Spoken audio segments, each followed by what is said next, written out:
자, 여러분, 오늘의 월문탑 답지를 봐도 된다. 마지막에 이제 물음표, 느낌표 있으니까 이게 지금 된다는 소린지 안 된다는 소린지 애매한 표현인데, 자, 여러분께서 이거에 관한 궁금증 많으실 것 같아가지고 제가 딱 정리를 했습니다.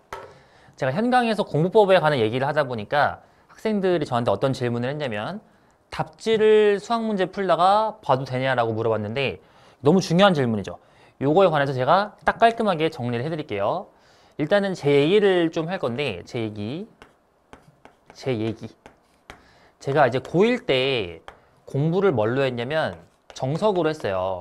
참고로 이거는 제 얘기이기도 하지만 여러분에게도 해당되는 얘기입니다. 제가 학생들을 많이 관찰하면서 느낀 것도 있기 때문에. 자, 정석책을 보시면은 이게 어떻게 구성이 되어 있냐면, 이런 식으로 이제 한 페이지가 있을 때 요 제 위에 뭐가 있냐면 필수 예제라는 게 있어요. 필수 예제. 자, 그럼 필수 예제를 쫙 풀어요, 이렇게. 그러면 구조가 어떻게 되냐면, 한 이 정도의 비중으로 여기 해설이 있습니다, 해설. 이 필수 예제 해설이 바로 밑에 있고, 여기 유제라는 게 있어요. 되게 좁은 공간에 유제가 있고, 유제에 대한 해설은 책 뒤쪽에 해설지로 따로 있고, 여기에 답이 조그맣게 써있어요. 답만. 이런 식으로. 자, 이게 정석의 기본적인 페이지 구조거든요. 그럼 저는 이제 공부를 어떻게 했느냐. 제가 뭐 학원도 안 다니고 혼자 공부하다 보니까 잘 모르니까 일단 필수 예제를 봐요. 그 다음에 얘를 문제를 풀려고 하는 게 아니라 이 해설을 읽어요. 근데 읽다 보면 어떤 현상이 생기냐면, 어느 줄에서 다음 줄로 넘어갈 때 해석이 안 되는 경우가 있죠. 이런 경우에 이런 부분만 좀 손으로 써가면서 어떻게든 이해를 시켜가지고 이걸 쫙 정독을 합니다. 정독.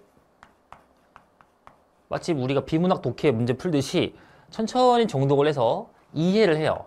모든 줄을 다 이해를 해요. 아, 이렇구나. 이해를 한 다음에 그 다음에 유제를 푸는데, 여러분 유제가 어떻습니까? 이 필수 예제랑 거의 똑같은 유형인데 숫자만 좀 다른 수준이거든요. 그러니까 당연히 얘를 내가 정독하고 이해했으니까 얘가 잘 풀리겠죠. 그래서 그러니까 답을 딱 보면은 잘 맞아요, 여기까지는.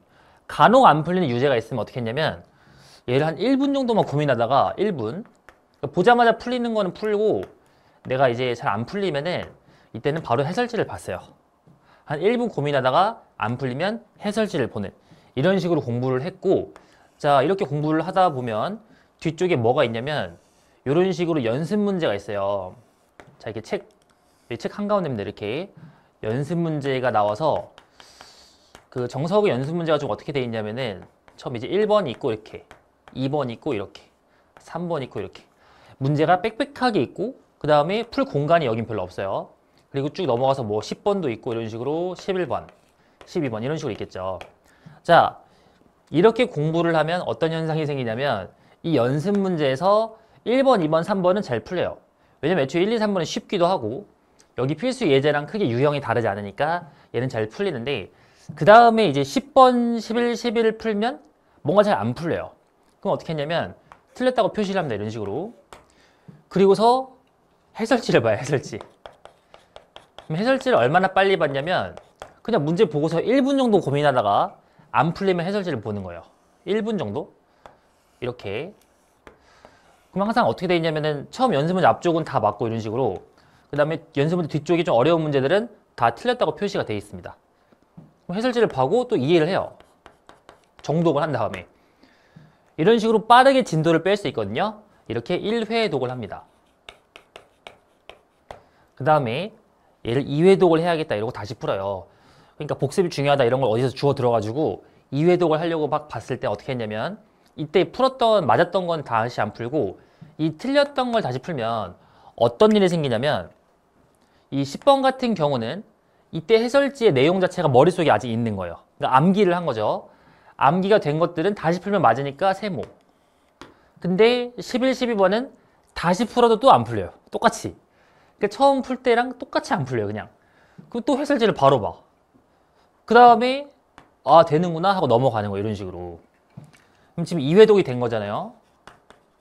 그 다음에 어떻게 했느냐, 3회독을 또 할 때는 틀린 문제만 내가 풀자. 그래서 11, 12를 풀면 이번엔 11번이 기억이 나요. 왜냐? 맨 처음에 안 풀려서 답지 봤었고, 또 안 풀려가지고 답지를 봤으니까 이게 어떤 포인트가 문제였는지가 기억이 나는 거예요, 머릿속에. 근데 12번은 여전히 안 풀려요. 그냥 풀 때마다 새로워. 그래가지고 아 얘는 중요하구나 이러고 또 틀렸다고 하고 별표를 쳐놓은 다음에 해설지를 보고서 그냥 암기를 해버립니다. 아 이건 이렇게 푸는 거다. 이런 유형은 이런 문제가 나오면 이렇게 푸는 거구나. 이렇게 암기를 해서 3회독이 되는 거죠. 이런 식으로 3, 4회독을 했어요. 그러면 어떤 현상이 생기냐면 모의고사를 볼 때 모의고사 이런 식으로 수학을 공부했더니 내가 이제 3점이랑 쉬운 4점은 문제가 전혀 없어. 그냥 잘 풀려. 그냥 보자마자 내가 이렇게 푸는구나 아니까. 근데 그냥 4점과 그냥 4점이랑 어려운 4점은 안 풀려요, 문제가. 당연히 안 풀리죠. 왜냐면 내가 조금만 문제가 막히면 해설지를 봐버렸으니까 문제를 혼자 풀 수 있는 힘이 전혀 없는 거예요. 그러니까 여기서부터는 이제 지혜가 필요하고 해결력이 필요한데 그런 연습을 안 한 거니까 이게 뭐랑 똑같은 거냐면 여러분께서 이제 아령 같은 거 이게 들어보신 적이 있나 모르겠는데 아령을 들 때 이렇게 들잖아요. 이게 무겁잖아요. 그러니까 무거워도 계속 이렇게 해야 되는데 내가 아령 드는 게 무거우니까 이렇게 들다가 왼손으로 같이 드는 거예요. 이렇게 다시 또 이렇게 들다가 무거우니까 같이 드는 이 행동을 내가 3, 4회독을 한 거죠. 이렇게 당연히 이게 안 풀린다라는 걸 제가 느껴서 이거 언제 깨달았냐면 고1 말쯤에 깨달은 거예요. 아 이렇게 공부하는 건 뭔가 문제가 있구나. 이렇게 하면은 책을 빠르게 끝낼 수 있는데 풀 때마다 잘 안 풀리니까 뭔가 잘못된 거다라는 생각을 제가 고1 말 때 깨달아서 고1 겨울방학 때에서 고2 때부터 어떻게 공부를 했냐면 이때부터는 내가 애초에 이 필수 예제를 풀 때 해설지를 그냥 가렸습니다. 이렇게 이제 고2, 고3 진도를 나갈 때 필수 예제를 풀 때 얘를 가렸어요. 이게 안 가리고 푸니까 저는 이제 답지 안 보고 풀려고 해도 자꾸 힐끔힐끔 얘가 보이니까 보게 되는 거예요. 그래가지고 제가 옛날에 안경을 썼기 때문에 안경 닦기로 여기 이렇게 가려버렸습니다. 안경 닦기로 딱 가리고서 필수 예제를 다른 노트에다 풀어요. 그러니까 어떤 현상을 겪었냐면 겨우 필수 예제 주제인데 내가 처음 진도 나갈 때 매우 금방 해결되는 그 부분이 안 풀리는 거예요. 이게 제가 어떤 깨달음을 얻었냐면 필수 예제도 내 힘으로 그냥 푸는 건 생각보다 어렵구나 라는 걸 느꼈어요. 그리고 답지를 안 보기로 마음먹으니까 이게 되게 진척이 안 되는 거예요. 계속. 근데 대신에 어떤 현상을 겪었냐면 여기서 진도가 느린 대신에 이 길을 어떻게 해서 오면 이 연습 문제에서의 요 10, 11, 12번이 조금씩 잘 풀리는 거예요. 왜냐하면 내가 문제를 해결하는 해결력을 길렀기 때문에. 그러니까 문제를 막 암기하는 게 아니라 해결력을 기르다 보니까 요 10번, 11번, 12번의 어려운 것들이 다는 아니지만 조금씩 풀리는 거예요. 그때 딱 깨달은 거죠. 아, 공부를 이렇게 해야지 내가 실력이라는 게 느는 거구나 라는 생각이 드는 겁니다. 그러니까 제가 처음 공부했던 건 그냥 암기로 공부한 거예요. 유형 암기. 그러니까 처음에 제가 했던 방법은 유형 암기인 거죠. 대부분의 중하위권들이 공부를 이렇게 하죠. 유형 암기. 저도 이제 중하위권 수준으로 공부를 했다가 거기서 벗어난 케이스인 거고, 자 그렇다고 여러분 이렇게 유형 암기하는 게 잘못된 건 아니에요. 자 이게 이 영상이 또 중요한 포인트인데 요런 유형 암기가 필요는 해요. 왜 필요하냐면 여러분께서 수학을 처음 접할 때 제가 이제 두 번째 깨달은 이 방법대로 공부를 하잖아요. 너무 오래 걸리고 힘들어서 흥미를 잃게 돼요.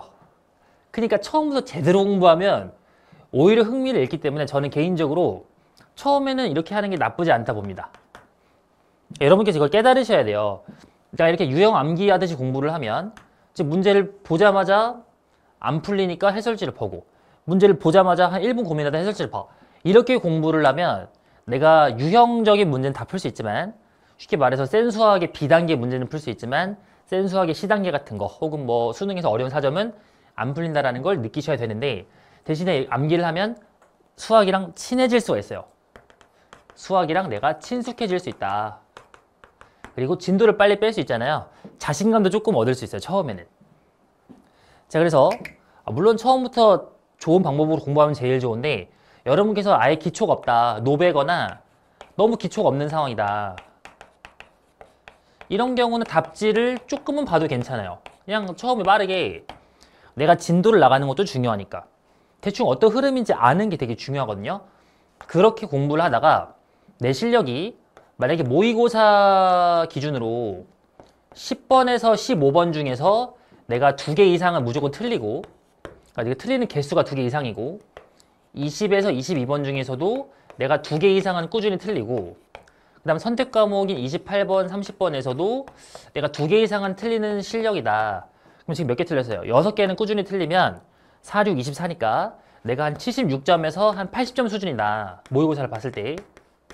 이 정도의 수준이면은 이때부터는 저처럼 하시는 게 맞죠. 내가 이 정도의 실력대를 가지고 있다면, 참고로 여기서의 이 모의고사는 그 고3 모의 기준이에요.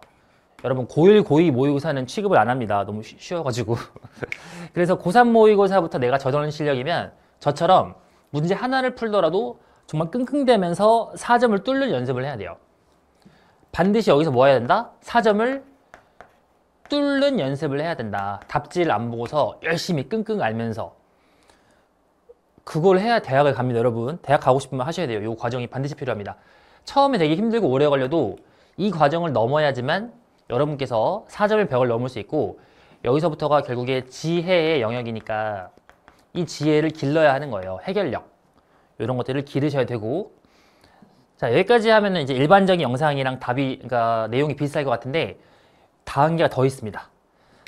이 다음 단계인 내가 열심히 공부해가지고 최상위권에 돌입했다.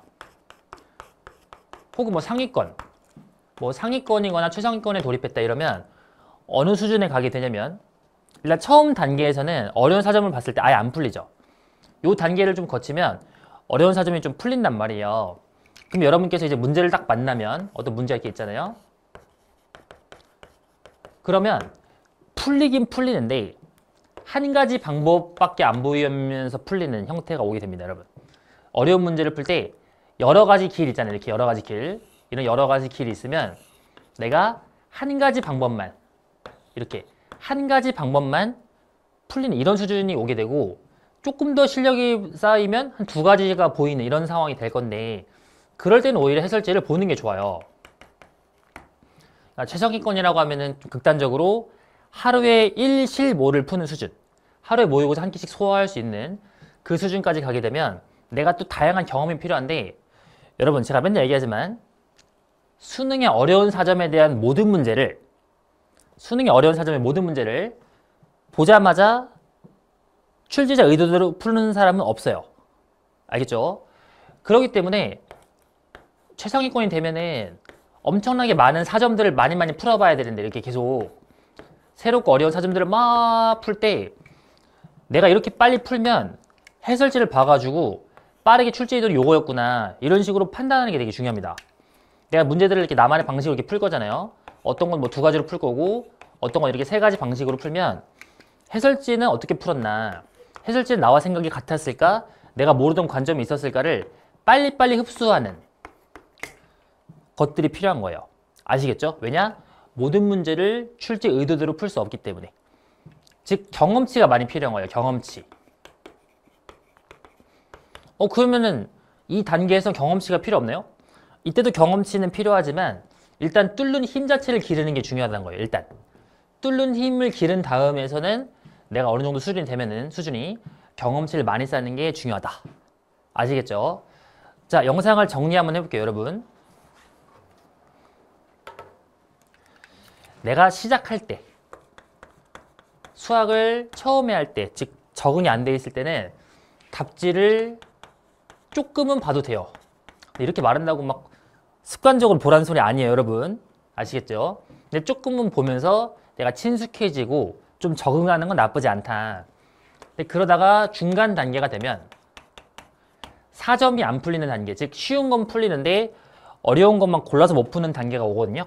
그때는 답지를 안 보고서 내가 끙끙 앓면서 푸는 그 능력 기르다가 마지막 최상위권 단계가 되면은 이때는 오히려 답지를 무조건 보라는 거 아니고 적절히 잘 활용하라라는 거예요.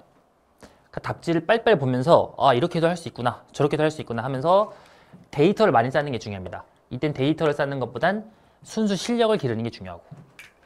자, 여러분 상황을 잘 구분해서 답지를 전략적으로 활용하기 바랄게요. 아시겠죠? 이런 단계들을 거치면서 실력이 많이 늘게 될 겁니다. 자, 오늘 이 정도로 얘기를 할 거고 여러분께서 좋은 성적 향상이기를 바라겠습니다. 끝!